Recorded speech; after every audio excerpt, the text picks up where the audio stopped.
Stop! Please, don't hurt me. I'm pregnant. Please just don't hurt my baby. That's exactly what I'll do. But he's your grandson. How can you do such a thing? It's not my grandson. It has to go. It's not enough. It has to go. No!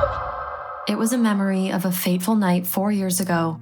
A memory that haunted her every moment of her life since. Zoey survived, and so did her miracle child, Max. Her son was the reason she fought every day. That night was supposed to be the end of Zoey's life. Instead, it was the beginning. 5 o'clock is quitting time. You finished for today?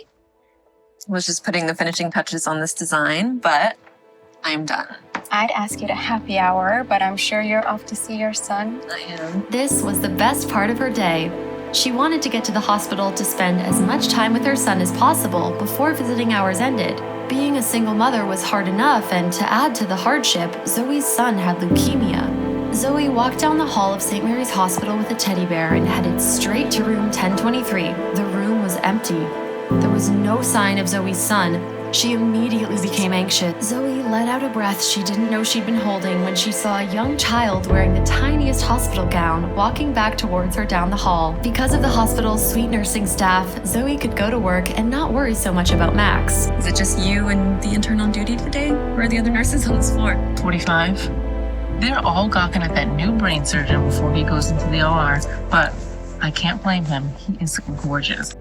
Your phone's rang like 10 times in a row. It was just Linda. She was her younger sister Ziva's best friend. Hello? Zoey, thank God you called back.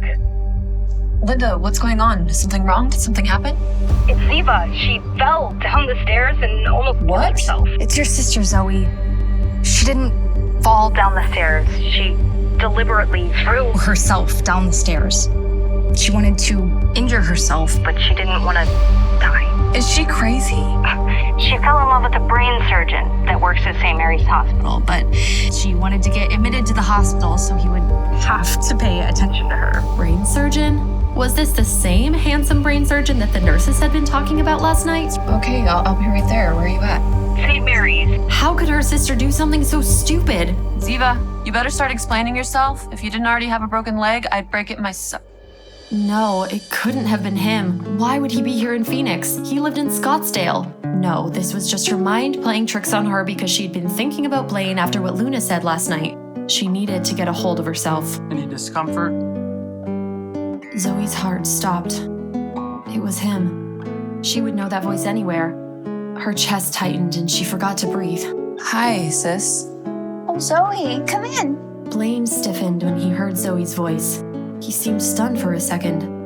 His dark eyes made shivers run down Zoey's back. Blaine's eyes looked dark, but she knew they shifted with his mood from various shades of gray to almost black. You're Ziva's sister? Yes, I'm her older sister. Her heart was beating wildly. She had thought that she would never be looking into his eyes again. Zoey didn't realize how much her hand had been shaking from the nervousness until she tried to set her coffee down and hot liquid spilled all over the back of her hand. Zoey quickly hid her hand behind her back as she turned around, but then suddenly she felt a cool touch. Your scans look good. I'll have the nurse arrange to move you to the orthopedic department for observations. What? Why? I don't feel well enough. Ziva, I heard you like me. That'll never happen, so don't waste your time or my time. I don't like women like you. Zoey's chest burned painfully and her ears rang. It felt like she'd lost him all over again. She'd lost him 4 years ago and there was no going back. After today, Zoey would never have to see Blaine again. You wanted to see me? Yes, come in. I wanted to talk to you about a new client. A new client's been referred to us that I think would be a perfect fit for your design aesthetic. The client wants to meet tonight at the Waterford International Hotel. After squeezing in a visit with Max, Zoey headed to the Waterford Hotel to meet her new client. Zoey blinked in disbelief at the man casually sitting. Realizing he hadn't seen her yet, Zoey frantically looked around for a place to hide. Hello? Are we going to discuss my project by shouting at each other from across the room, or are you going to join me? What? No, it couldn't be him. Zoey's stomach sank. Why, oh why, had she not flipped through the client's information earlier? Dr. Dexter, do you have any specific ideas for your home's design? Do you prefer modern or a more classical look? Dr. Dexter? Yes, I can be there. Can you please prep her for surgery? I'll be there right away. Thank you. Is there something urgent at the hospital? Yes, one of my patients has to go into emergency surgery, so I can reach out to you and we can talk about this further later. Hello? Dr. Dexter, did you have time This week to show me the layout. I need to see the layout of the rooms and take measurements. She was trying to sound as calm as possible. Truthfully, she hadn't wanted to make this call. She'd have preferred Blaine to contact her, but she knew Talon would be expecting an update soon, and she needed to have something to tell her boss. If it had been any other client, Zoey wouldn't have hesitated to call, so she'd forced herself to follow up. I am just about to go into surgery. The operation should take about 3 hours. If you want to meet me at the fountain at the entrance of the hospital at 7 p.m.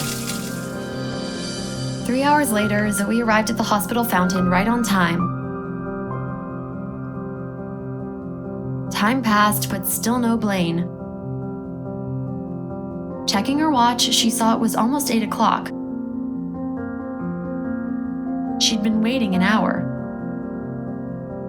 Was the surgery not over yet?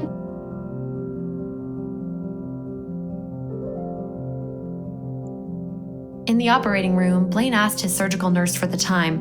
What time is it? 7:15. Can you please get Dr. Ramirez on the phone? Although this tumor is benign, it's far more troublesome than we imagined. Good call, Blaine. If he hadn't insisted on operating, she could have gone blind. Is the line connected? Yes, Dr. Ramirez is on the line for you. Jose, I need you to do me a favor. I need you to go out front and see if there's a woman by the name of Zoey Fuller waiting for me. If there is, can you please tell her my home address, give her my keys out of my locker. You can also tell Zoey to let herself in. I will be there right after surgery. Go to Blaine's apartment? Alone? She couldn't. But it was her job, she had to. This was crossing the line. Wasn't it just a fluke that she ran into Blaine again? She would just go to Talon and tell him she wasn't capable of working with his client. But she did want to see his apartment after all. What skeletons did Blaine have in his closet? She had to find out. Did Blaine know about Max? I can't.